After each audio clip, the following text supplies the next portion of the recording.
This is Brian Foster on Kardec Radio, presenting the program Spiritism and the Spirit World Around Us.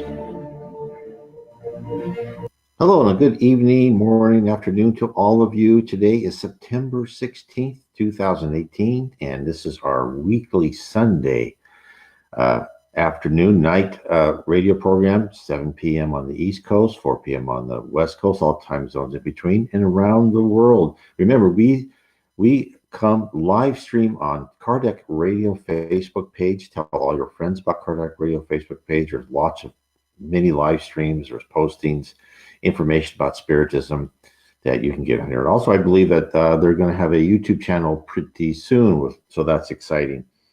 Now, first, let's start off. We are here because of Spiritism.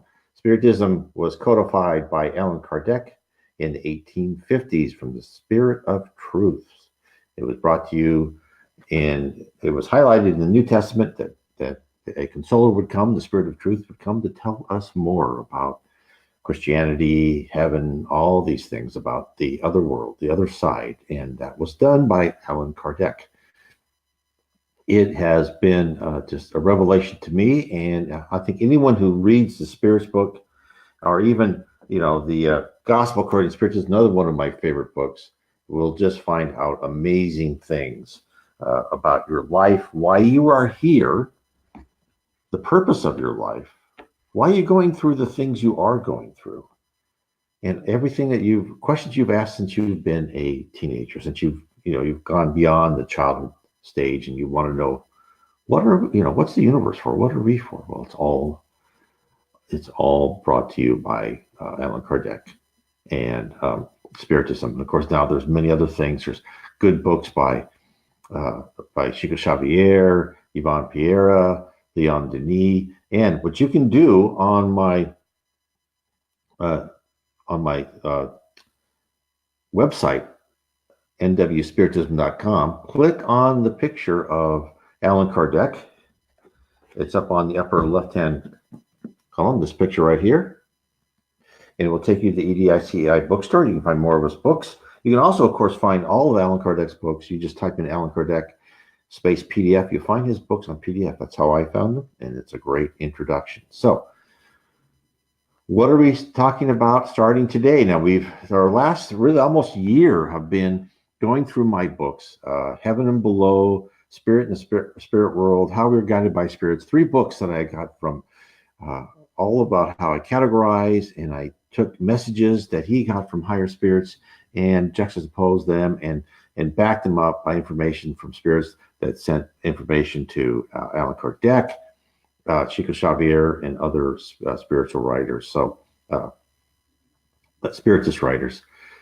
So now I've gone through all those. Those are all on my YouTube channel, NW Spiritism. You can look that up. There's also a link to YouTube and BitChute. I recommend everybody actually sign up on BitChute too, because you never know what's going to happen with YouTube. So I have all of my programs here. I put them on my YouTube and BitChute channel. And I also do a lot of shorter there's Rosalind. Hello, Rosalind. I do shorter 5 to 10 minute videos on the channel also, which is Spiritism Explored and Explained. I have been short ones like how reincarnation works, what happens when we dreams, etc. But tonight we're starting something very exciting, and this is going through my book, How to Live Inner Peace Through Spiritism. Now, why did I write this book? Well, I read a book called Spiritual Wisdom, Missives of Hope, and it was by Chico Xavier and also J. Herculano Pires. I'm probably pronouncing that wrong in Portuguese.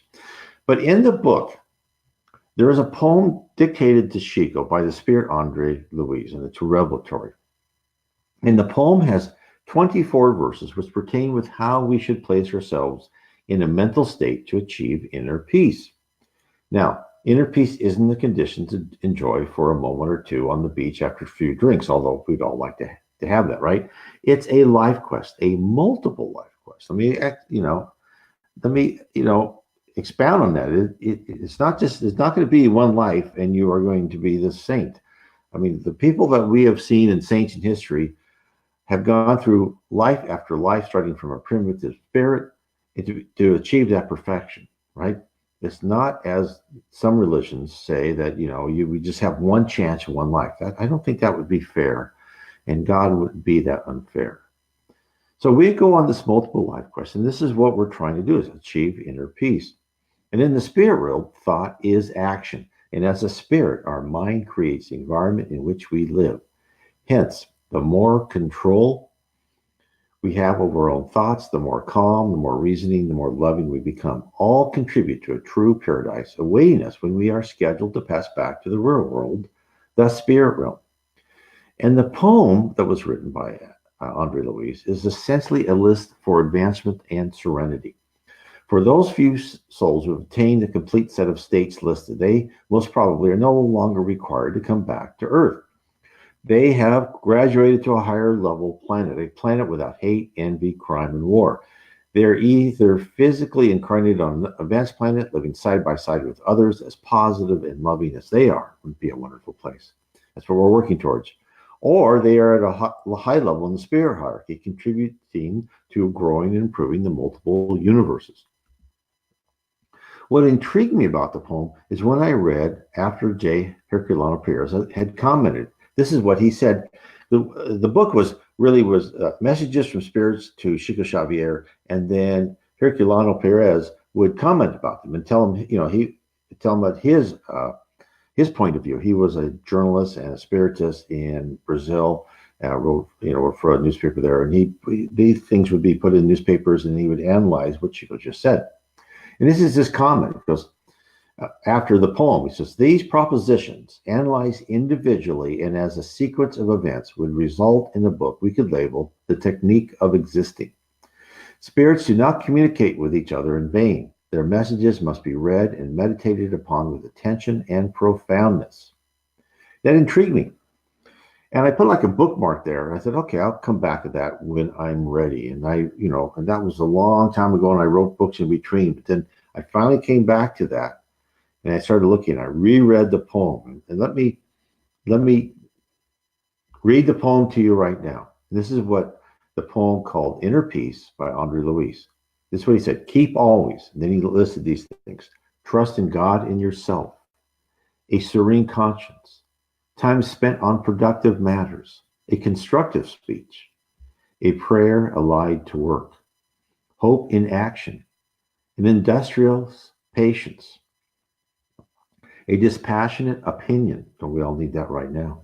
The blessing of comprehension, a participation in everyone's progress, a compassionate attitude, truth enlightened by love, oblivion of evils, happiness in your commitments, unconditional forgiveness of offenses, a devotion to study, a gesture of kindness, an encouraging smile, spontaneity to assist others, simplicity of habits, a spirit of renovation, fostering of tolerance, courage to place yourself second to serving, and perseverance in goodness. And this poem was published in chapter 7 titled Happiness. And after I read the chapter, noted Pierre's feelings about the list of desired states. As I said before, I marked the chapter number with a piece of paper and I said, this may be a good idea for a book. Years later, after finishing the trilogy of Spiritism, The Spirit World Revealed to an English Vicar, I revisited the bookmark and examined anew the 24 verses. I thought this would be a wonderful exercise to determine if I could understand what the Spirit sent us. Now, full disclosure, I don't pretend to have it right or even close, but just thinking about what was meant by those few words in each verse was a worthwhile exercise, at least for myself. I realize I'm being pretentious in explaining the desired state defined by each line, for I've not reached any of them, but hopefully I can point a light to the road to begin. Now, my modest goal in my book was to demonstrate what the spirit world expects us to learn while in the earth life and to convey the benefits associated with the mere effort to attain the 24 targeted states. The very act of starting to modify your thought patterns and resulting action serves as a catalyst to propel you ever upward and to enable you to begin the arduous journey to break free of the material bonds that shackle us on this planet. With this first step, you'll be able to prioritize your life and ascertain that which is important and worthwhile and that which is not. Therefore, I'm going to talk about my first chapter in this book, which is trust in yourself and God. Therefore, and then as I go through this each week, I'll explore one more aspect of attaining inner peace. I shall attempt to describe the end state of what was envisioned in the specific verse and why this state is vital for your spiritual growth.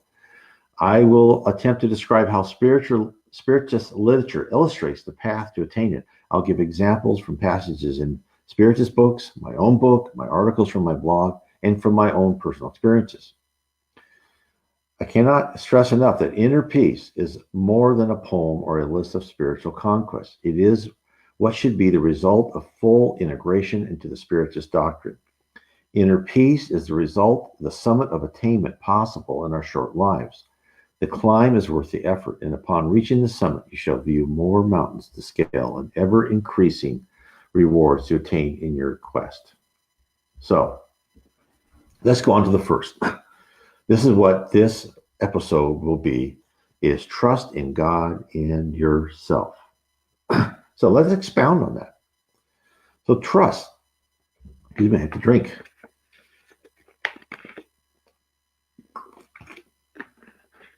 Trust is a simple word, but a complex concept for an adult. As a child, we had implicit trust in our parents. We literally knew no other way of thinking. As we grew older, our trust evolved. We developed to measure trust out in small increments. In full adulthood, we totally abandoned the possibility of absolute trust. We always reserved that small percentage of doubt. Now, there's an interesting section in the translated communication titled The Life of Jesus. It was reportedly a communication from the Spirit Jesus to a medium in France in the 19th century. The medium was only known as Medium X. The book was translated into Italian, then Spanish, then into English. It was not completed until a second medium took up the work in the 20th century. Well, I don't know for certain if this work is really the communication of spirit messengers from Jesus or Jesus himself.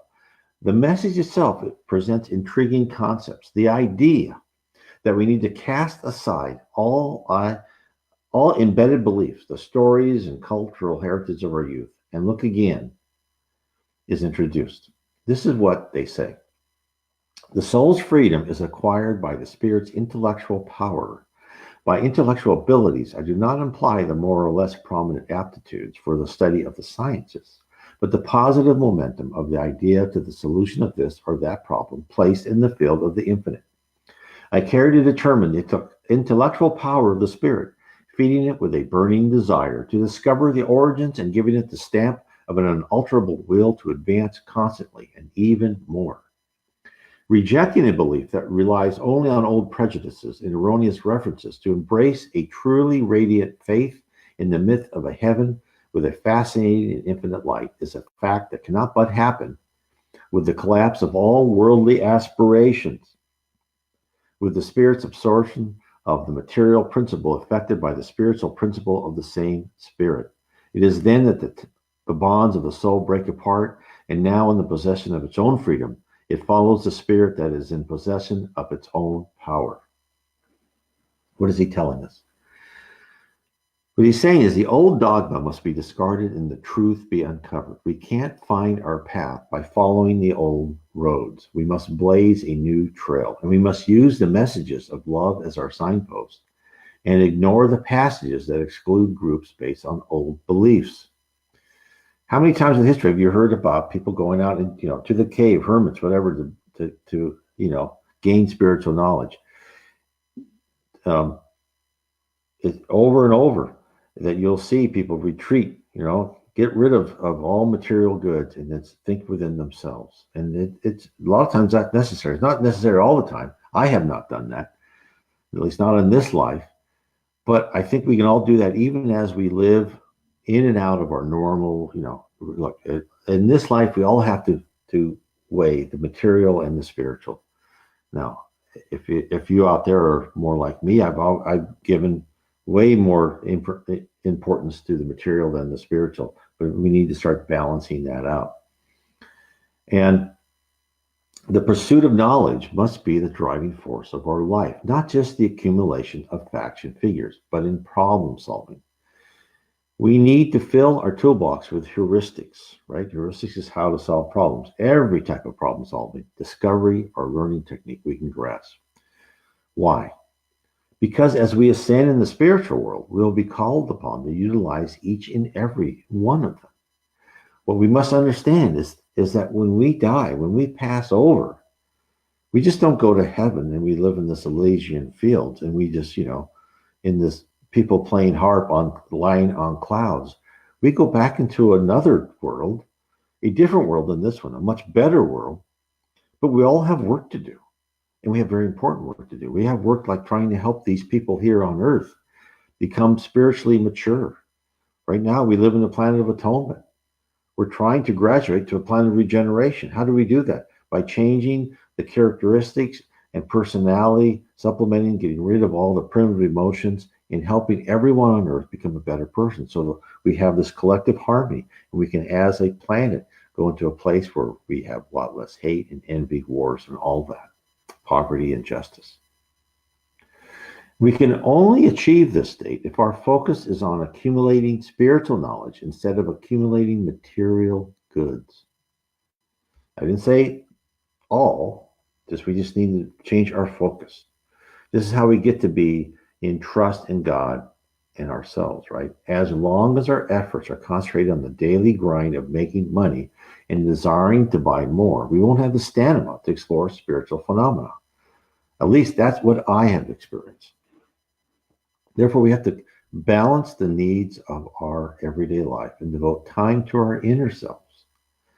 It's not going to be easy, and it's not intended to be. If it was, we wouldn't hold on to our knowledge, our victory. It would be forgotten like an old discarded toy. We must feed our intellectual curiosity and feel the excitement as we discover one more salient fact about how the universe actually operates. Our science is still primitive compared to what we've been told by the spirit world.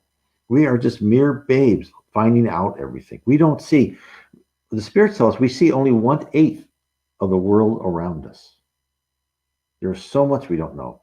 And any true scientist will tell you the same thing I just said.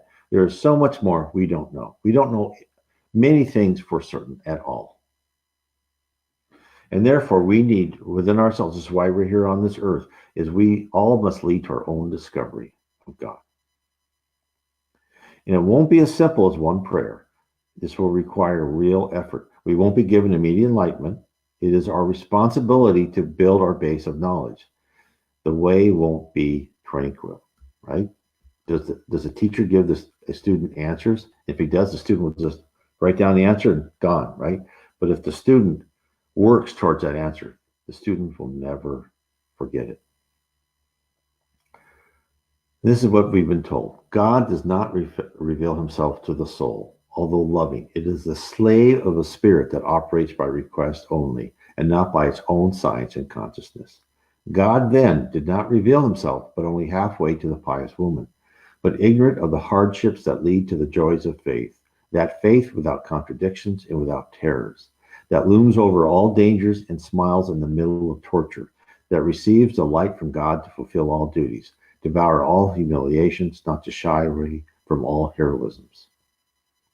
But we are being told that we must strive to learn about God and his creation in the face of unrelenting pressure to deny all rational conclusions that our intellectual pursuits lead us to. Look at how we are bombarded by our culture all the time. These people, they put down anyone who's religious needs a crutch, right? You've heard that over and over. Oh, you need a crutch. You're a fool to believe in anything besides our own existence. That there's nothing out there. There's only nothingness after we go away from this earth. And I understand that. I mean, I'm not mad at those people or I understand what I've thought the same thing, on and off and had my periods of doubt. But once you really start looking at the universe, there are so many scientists that believe in God because they know there's things that how can evolution be so perfect lead us that? Now it could happen. I'm not saying it couldn't. There's a huge amount of possibility and probability out there. but it's guided, right? It's guided. And I've said that in other lectures, that we are even guided and modified by our DNA. The spirit world is amazingly works with us every day in many ways, very complex processes. So only by being certain, by logically following where evidence leads, our evidence, the evidence we know, right? When your Aunt Alice tells you something, this is going to happen in the future, right? And and you know that then it happened. And there's no way you can say, well, how could she know that, right? And you know that there has to be something behind that curtain, a guiding hand, guiding us into certain destinies and certain lessons. Carl Jung knew that. He called it synchronicity. When things happen that kind of guide us into some sort of path where we can attain our spiritual victory. You will know these things, no matter what everyone says that, near-death experience is not just your mind, your mind going, shutting down. Well, other people have had near-death experience and have come back and said things that were prophetic. How can that be? No, you can't. There's so many people who want to deny the other spiritual side. And I understand why. Because it goes against the relative moralism. It goes against modernism, where we are all should just be small little cogs and being led by the state. That's not why we're on earth. We are here to become our own independent beings, to find our own spirituality, to remove the blemishes, to become spiritual beings, not to be led by some world government. These people are on the wrong path. They will be on the right path eventually. Maybe not this life, but another life. So you should love all of them. So therefore, only by being certain, by logically, again, by following where the evidence leads, can we stand our ground against those who would turn us away from our true faith. And we achieve this by not believing without doubt whatever we are told, but by analyzing and cementing the truth in our own minds by the weight of evidence we have discovered. And this is the type of faith that Spiritism and the spirit realm wishes us to cultivate. While I realize it's difficult to fly in the face of an entire world culture dedicated to commercialism, relative morality, and other faith in current scientific hypothesis, the uncovered facts are out there, waiting for the truly open and inquisitive mind to parse. And as I'll say again, we don't want someone who says, okay, believe in the Bible because I told you so. No. We want you to believe in Christianity, to believe in Jesus or Buddhism, whatever type of religion that tells you that how to become better, how to become a better person. Take all the loving parts of that, right? That you should. You should not even believe, there's Spiritism even tells us the Old Testament and the New Testament. There are parts in there that was written for the culture and time that it was able to be delivered. There's certain things you just throw away from that. What Spiritism tells us is the messages of love and helping and charity and fraternity, those are eternal. The other parts, remember, the spirit world talks to us at the level of maturity which we can understand. So, how does one begin the journey to find a divine presence in their life, right? Now, for me, it began with my wife telling me that certain things would happen in my life with such specificity that, although possible, were not at all probable. And when one event occurred in which I had thought was out of the question, it stopped me in the tracks and made me reevaluate my entire belief system. Now, previously, I had always possessed a feeling of some sort of higher presence, but I thought it to be remote. And over time, I stopped pondering spiritual questions and turned my entire attention to advance my career, to make more money, to accumulate more material, house, car, clothes, everything. And then one day when my wife told me I was going to be out of a job, the bank I worked for would go bankrupt, but I was not to worry because the same bank, but with a new name, would hire me. I dismissed her comments out of hand. About 9 months later, the first shoe dropped. 6 months after that, I was rehired by the bank who took over the failed bank. I cannot convey to you the immense suffering, anxiety, and stress caused me to reevaluate my beliefs. Being out of work, and it was during the Great Recession of 2006, I believe. It was, here I was, there were no jobs out there. And it all happened exactly as prophesied. And she was told this during an event, more than 15 years before I met her. And then she told me about 9 months before it happened to me. She told me other things before, but I always dismissed them and thought, oh, those were just happenstances. But when this happens, it's built upon everything. And this is how the spirit world works. They give each one of us these little signs and signals. God's had to come down and have this big sign say, I'm here, I'm alive, right? Okay, everybody believe in God. And if you don't, I'm going to do something. And then we would believe that for 3 or 4 months, and God would leave, and then we question that again because we wouldn't believe it with our heart. We just saw some event. No, what happens is the spirit world gives each one of us individually, and it could be different for everybody, those little key signs and signals of how to know that there is another world. And, I found Spiritism, which explained that we are on earth to learn, to improve ourselves, to cast off negative characteristics, and replace them with love, charity, fraternity, and honesty. And we must travel through life after life to achieve this pure state. Intellectually, I found my answer. Spiritism explained the spirit realm, how we are immortal spirits who must be trained to become responsible members of the spirit society, to take our place among spirits who create with their minds, which must be free of all ill intentions, who must also be free of any blemishes in their character. I discovered Spiritism. I read about Spiritism.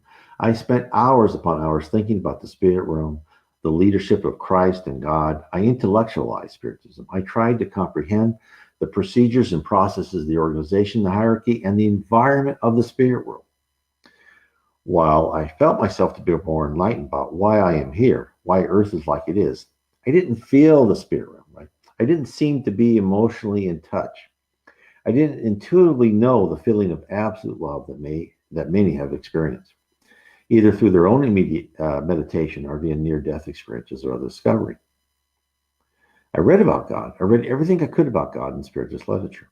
The central theme from the Spirits book in the 1850s to the latest book sent to us by a spirit via a Spiritist medium, God is beyond our comprehension. To begin to understand God, one must start with Christ.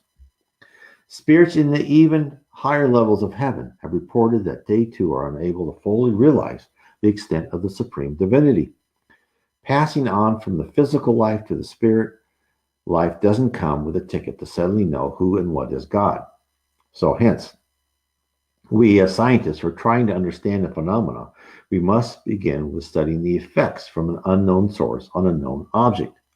We must analyze that which is affected and which in turn touches upon us. And this is precisely why Christ came to us on earth, to be the channel, to explain and to teach us how to become a spirit that one day may reside close to God.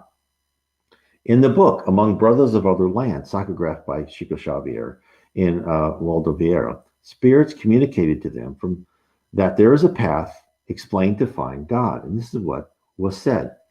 We cannot measure God's glory around us, but we can recognize the divine attributes of God through our love to our fellow man.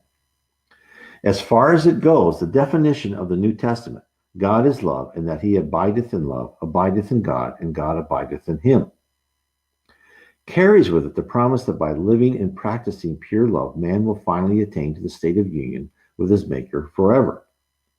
Where would we find God? Then we need to follow Jesus Christ. Service with him is the only real easement of life's problem.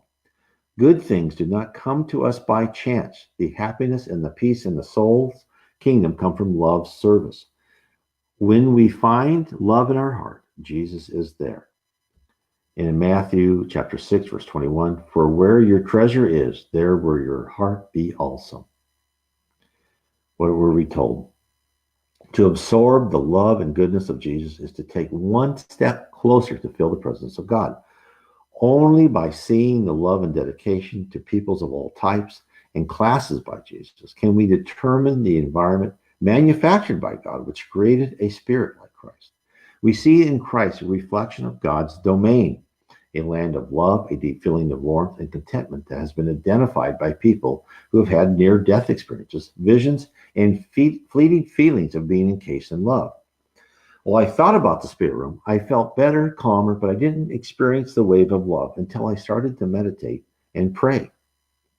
Until one day during a Spiritism meeting, whereupon a person was talking, and I looked at the person and I heard her selfless acts, and suddenly my body started tingling. I felt my brain focus on one thought: love. It was as if a wave of warm water, but without any moisture, bathed me and left me clean, completely free of any worry or preoccupation of the mundane aspects of life. I felt in the moment, I felt bliss.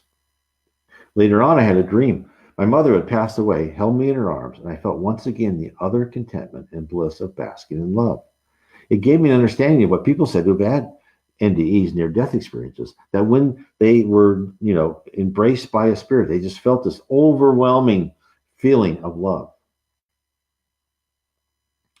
That is how you find God, right? Somehow you come to that plane of feeling that love. And it happens very fleetingly, right? It's not going to be something that's going to be all the time. And it's happened very, very few times, but they were just wonderful experiences. And for me, it seems like I had to achieve a combination of study, accumulating knowledge about the spirit realm and the immortal teachings of Jesus and other great spirits, Socrates and others, Buddha, and the application of love for our brothers and sisters without prejudices, and emotion by meditation and asking for guidance, by opening myself up to help in whatever form was best for me. Only then, intellect, tempered by emotion, could achieve a state to experience, for a few seconds, what it meant to live in an atmosphere of love and to trust implicitly in God. Now, I'll tell you right now, even now, that feeling is hard to come by. But when I do, it's like a breeze came in from a small opening, carrying with it a sample of God's universe. But above all things, my trust in God is built upon facts which I know to be true. Now, other people could say, no, you can't prove that. That's just your word against the universe is true. These are facts that only I and my wife could attest to. These are personal facts, facts that couldn't be proven in a court of law. But to me, facts nevertheless, and a state of feeling, an anticipation of breathing in love, walking in love, and existing in love, that I know will come back to when I'm done with my lessons on earth. For each one of us, that trust may be constructed differently. It doesn't matter what others think, only what you know deep in your heart to be true. That is the conundrum of the age and the society we live in now. In this great materialist society, it is difficult to achieve that because we are just, from the internet, from TV, from everywhere, we are just bombarded with these, materialistic messages, and the messages that only believe in the state, only believe in science, right? Don't believe in anything else. We'll tell you what to believe in. And you just have to say, oh, sorry, I'm going to cut you off right there. You don't have my personal best in mind. You have your personal best. You have the society that you want to create. I need to find God. I need to find Christ or Buddha, whoever. You need to find that and understand that. And that brings us to trust in ourself, right? In yourself, right? Because that first line of the poem was trust in God and in yourself. And to reach trust in God, first you must believe your rational foundation for your beliefs are valid and strong. These core beliefs can be used to interpolate the cause of present and future events and your relationship with the world. This is faith. Faith built upon your own construction. Not faith because a person or organization told you. Your faith must be in yourself first, in your moral code, before it can be transferred to God and the spirit realm. But faith can't be left on the shelf to be taken down whenever desired. It must be exercised. This is very important. In the book, Our Daily Bread, psychographed by Chico Xavier, the constant use of faith is emphasized. This is what they say. In the gallery of venerable people of the faith, great preachers of the gospel have always been construed as being the greatest expressions of Christianity. However, this has not been the case only when these instruments of the truth have not, in fact, forgotten the watchfulness that is crucial for righteous testimony. It is interesting to note that, of all his disciples, the masters regard most holy those who listen to his teaching and actually put them into practice. From this, we may conclude that people of faith are not only those who are prodigious in words and enthusiasm, but also those who display attention and goodwill in the light of Jesus' teachings, studying their spiritual content in order to apply them in their daily endeavors. What are they telling us? They're telling us that going to a gym once in a while doesn't produce a newly perfected body. Only by regular and disciplined routine does one see improvement over time. Working out, if you go to the gym all the time, working out becomes a habit, a virtuous cycle whereby improvement provides an incentive to exercise more. Faith is the same. When I was younger, if I read the Bible very rarely and thought of what it said, I would only ponder, not do, right? The messages of love and forgiveness were not made part of my daily life. I still got mad at people. I loved malicious gossip. The juicier, the better. I still wanted to take advantage of whatever situation I could find, and I was constantly stressed and anxious. I remember one day, I think 20s, it all caught up with me. My stomach tightened and I was in great pain. My first thought was to find a tranquilizer because I instinctively knew I was extremely nervous and it was all catching up with me. I wanted to find a cure for the symptoms as soon as possible. I knew the cause, my own actions and circumstances of my own making. But I didn't even think, not for 1 second, that I should change myself in my outlook. I was so locked into the culture of getting what I wanted that my field of view was limited to attaining momentary relief so I could keep on striving for material and physical pleasures. And my plight was described exactly by a passage in the book, The Way, the Truth, and the Life. Again, psychographed by Chico Xavier. This is what was in that passage. It just hit me that this is where I went. As they go about their daily chores, people must not forget Paul's expression, have faith in yourself. They should bear it in mind in the sphere of their obligations before God. Those who live in the certainty of divine promises are those who have faith in the relative power that has been entrusted to them. And by increasing this power with their own efforts, they evolve with their eyes set on eternity.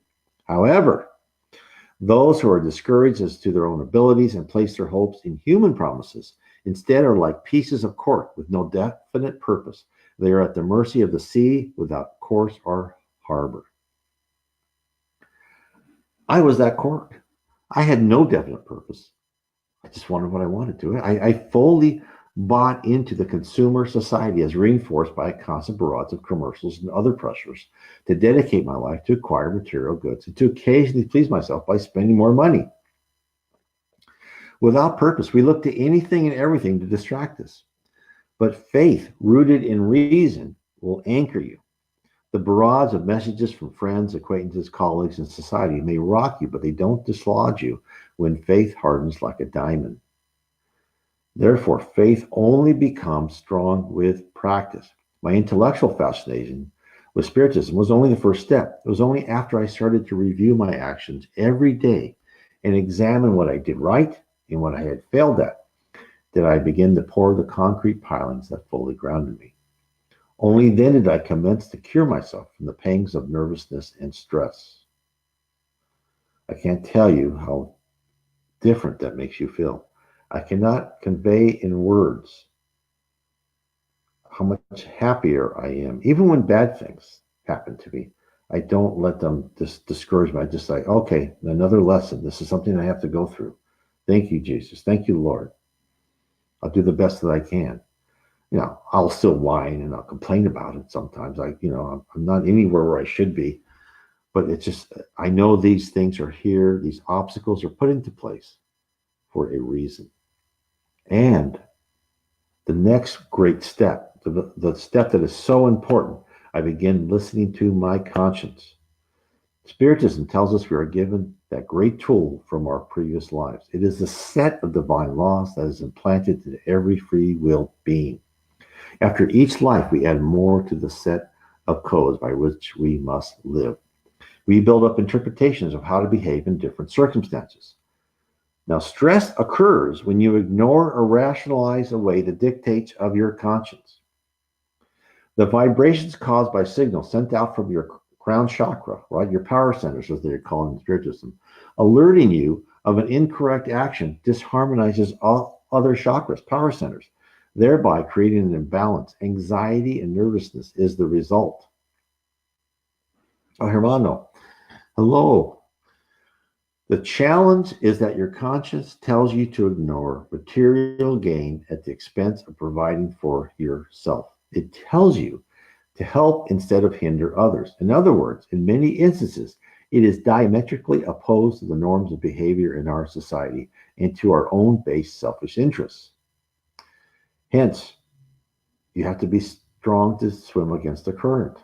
Not only are you denying yourself, but you're denying everything that, like, all of your so-called friends are probably telling you, oh yeah, go take advantage of that. Yeah, there's money just laying around. Go take it, even though you know that's not the right thing to do. Right? Yeah, go stab that friend in the back because you want something else. And you know that's not the right thing to do. And you feel bad about it. That causes stress. Your actions causes your stress. Right? That's why a small child that doesn't have any stress, they just do whatever they want. They don't feel bad about it because they're just themselves. We, as getting older and older, we get stressed because we become aware of that conscience, become aware of that set of divine laws. And if you follow that, even if you're poor, even if you have to sacrifice a lot, you're not going to feel terrible. You're not going to have that nervousness. You might have some nervousness that you're poor at the time, you need money, and you're just barely making it. But you meditate and pray, you'll be given answers and the strength to get through that trial. And once you put in practice love instead of hate, forgiveness instead of revenge, honesty instead of deceit, fraternalism instead of tribal exclusiveness, and spiritualism instead of materialism, stress begins to dissipate. Living, thinking of serving others as opposed to taking, lightens your load. When I trained my thoughts, not just my actions, to conform with my conscience, I became more relaxed, calmer, less prone to losing my anger and saying hurtful words in retaliation to perceived attacks against myself. I became to realize that we are all souls on a journey. Some of us are more mature than others. Many have not let light into their personalities. Hence, we should ignore their actions as we let the comments of a teenager roll off our backs, right? Because we know they'll grow out of it, out of their irrationality. The rewards are great. Whereas I used to take headache medicine quite often, I no longer need it. In fact, I can hardly remember the last time I required pain relief. My health is better because my outlook is better. The small vicissitudes of life no longer control my emotions. I have trust in myself and I know I'm on a journey to perfection. I'm not there. I'm not there by any stretch of the imagination, but I know I'm on a journey and I believe I'm taking the steps in the right direction. It may take many lives and trial, I know it will, but my faith in the divine keeps me grounded, for I know that any tribulation that I encounter is sent to teach me, to make me a better person. So, what I've tried to do in this, this live stream on Facebook, and this will be posted on YouTube, is trying to say this is what was told by the poem: trust in God and yourself, and then tell you what the Spirit world says. How do we achieve this? How do we read what is given to us by spiritist mediums and other spiritual texts? How do we get to there? How do we get in trust in God and yourself? And I hope this has given you a clue, is to find trust in God, understand your own experiences, right? Look to Jesus Christ. For only that way you can know what God is about, by looking at him. Take your own evidence and then use that to build a solid foundation in your life. Use that and then look for the signs and signals from the Spirit. They will be sent to you. I guarantee it. Now, I don't guarantee that you'll see them. I know as I look back in my life, finally when I read about Spiritism, I see, oh, I understand what that was. That was a sign to go in this direction, right? Now, many times I just ignored it and just went on the wrong path. But when you start understanding this, you'll really see that all of us are subtly guided, I mean, some subtle, not so subtle, into certain areas. And this is what's important to know. This is hopefully a way to make it better for you to understand how we are on earth to, to perfect our characteristics, right? Our Get rid of our primitive emotions, to get those out by hard trials, by pain, as they say. I read in a lot of spiritual literature, like in the kiln, right? We're the ceramic pot in the kiln. We have to go through heat, right, to burn out the bad parts and cement the good parts into us, and that's why we're here. So I just want to thank everyone for being with me on this Sunday evening, September 16th. I'd like everyone to say, please share this live stream with other Facebook. Go to my blog, nwspiritism.com. Go to my YouTube and BitChute channels. You can see that I have connections to that in nwspiritism.com. On the left side, right side, I'm sorry, navigation bar. Subscribe. Tell your friends to subscribe. And, don't hound your friends about Spiritism, but when they have questions, say, hey, this is what helped me, right? We're not, Spiritism is a doctrine. It's not a religion. There's no priest. There's no one's asking you for money. It's just information is laid on the table, and the spirit world usually sets you up, sets other people, maybe your friends, whatever, is they'll set up the situation where they will finally notice something laid on the table, maybe, at some point in their lives or future lives, and then they'll pick it up and they'll read about it and learn about it. So I want to say, God bless all of you. Thank you for being with me tonight, and have a wonderful rest of the week. God bless.